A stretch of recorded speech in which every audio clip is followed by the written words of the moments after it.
Suhorski pirih, to je dolga tradicija. Da se je to tako obdržalo, se je po zaslugi moje mame. Ke ti cajti, ko so bili po drugi svetovni vojni, je bilo to skoraj izbrisano.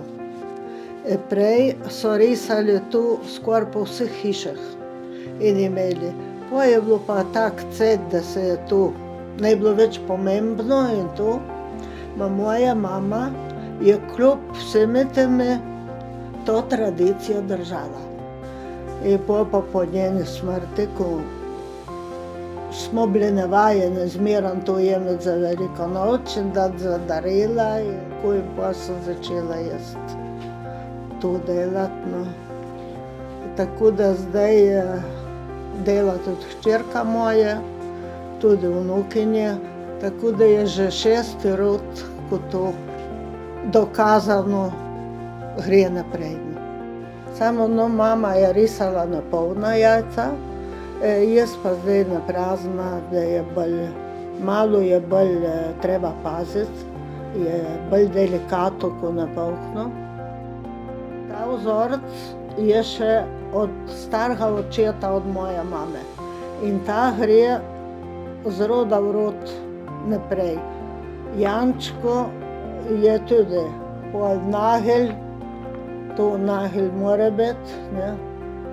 Pol je kelih, pa hostja gor. Pol je motiv je vera, upanje, ljubezen, ko je tudi tak. Pol pa kaj si zamisliš, ko rožica mora najprej v glavi zrasti in pol gre naprej. Obstajala pa še ena druga stvar za prav rdeče pirhe, vsaj tako je moja stara mama povedala, jaz nisem tega nikoli videla, ko so rekli pražilka. To naj bi bilo lubje od enega lesa, ki se mu reče brazilka, in so to kupovali in to so namočili. In več časa se je močilo, bolj rdečo barvo je oddajalo. Najlepše se nariše na račja jajca, ker je lupina taka bolj trda, je pa tudi malo je, kot da bi bila povoščena.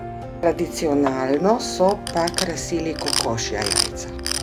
Ta motiv se prenaša iz roda v rod, to je šopek s srčki. Bil je pa ta srček uporabljen tudi leta 1995 na priložnostnem poštnem žigu na pošti Prem, ko so za veliki četrtek žigosali vso pošto.